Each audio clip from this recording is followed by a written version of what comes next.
বাংলাদেশ জাতীয়তাবাদী দল বিএনপি যে দলটা গণমানুষের দল, সেই দল বিভিন্ন সভা সমাবেশ করতে গিয়ে বিভিন্ন বাধার সম্মুখীন হয়েছে। সমাবেশ করার যে স্থল, সেই স্থলগুলো নির্ধারণ হতো একদম সমাবেশ শুরুর কিছুক্ষণ আগে অনুমতি পাওয়া যেত। আমাদের যারা নেতাকর্মী সমর্থক আছে তারা রাস্তাঘাটে সমাবেশস্থলে আসার ক্ষেত্রে বাধাগ্রস্ত হতো। শুরুতেই সারা বিশ্বের শ্রমজীবী কর্মজীবী মানুষদের আমি আন্তরিক প্রীতি এবং শুভেচ্ছা জানাচ্ছি মহান মে দিবস উপলক্ষে। একই সাথে আপনারা জানেন যে দীর্ঘদিন পর বাংলাদেশে একটি প্রকৃত অর্থেই প্রত্যক্ষ ভোটের মাধ্যমে নির্বাচিত সরকার অধিষ্ঠিত হয়েছে।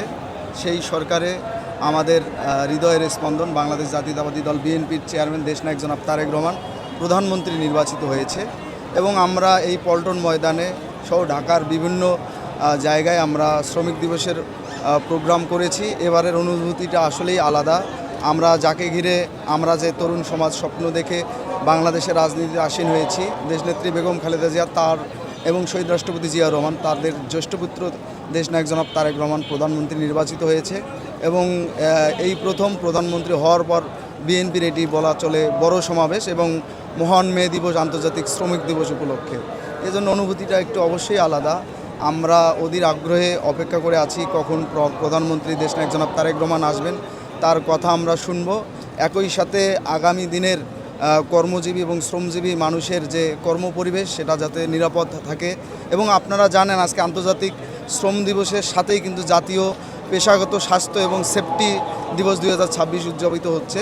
আমরা বিশ্বাস করতে চাই কর্মজীবী এবং শ্রমজীবী মানুষের হাত যদি শক্তিশালী থাকে তাহলে একটি দেশের অর্থনীতি, রাজনীতি এবং সমাজনীতি সমৃদ্ধ হয়। আমরা এজন্যই সবাই শ্রমজীবী কর্মজীবী মানুষের কাজের পরিবেশ সুরক্ষিত করার জন্য আপ্রাণ চেষ্টা করবে। একই সাথে সরকার তো অবশ্যই তার জায়গা থেকে বিভিন্ন কর্মসূচি পরিকল্পনা গ্রহণ করবে এবং আমরা যারা আছি আমরা সবাই মিলে সরকারকে সহযোগিতা করব। আগের যে কোনো সমাবেশ তো আসলে বিগত 15-17 বছর একটি ফেসিবাদী সরকার ব্যবস্থা ছিল। সেখানে আমরা যারা বিভিন্ন গণতন্ত্রপন্থী সংগঠন, বিশেষ করে বাংলাদেশ জাতীয়তাবাদী দল বিএনপি যে দলটা গণমানুষের দল, সেই দল বিভিন্ন সভা সমাবেশ করতে গিয়ে বিভিন্ন বাধার সম্মুখীন হয়েছে।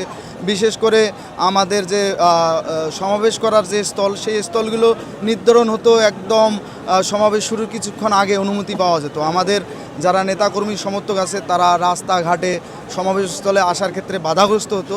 এবার হয়তো এটা হওয়ার কোনো অপশন নেই। এবার যেহেতু একটি গণতান্ত্রিক পরিবেশ বিরাজমান, এখানে আপনি দেখবেন শুধু বাংলাদেশ জাতীয়তাবাদী দল বিএনপির শুধু আজকে শ্রমিক সমাবেশ না, সারা বাংলাদেশে বিভিন্ন গণতন্ত্রপন্থী দলের কিন্তু শ্রমিক সমাবেশ হচ্ছে। আমরা বিশ্বাস করতে চাই এই গণতান্ত্রিক পরিবেশ অব্যাহত থাকবে। আমরা যারা আছি সবাই মিলে দেশকে একটি আধুনিক ন্যায়ের এবং সাম্যের বাংলাদেশ হিসেবে গড়ে তোলার জন্য সবাই মিলে সচেষ্ট থাকলেই কেবল বাংলাদেশ বিশ্বের দরবারে মাথা উঁচু করে দাঁড়াতে পারবে বলে আমি বিশ্বাস করি।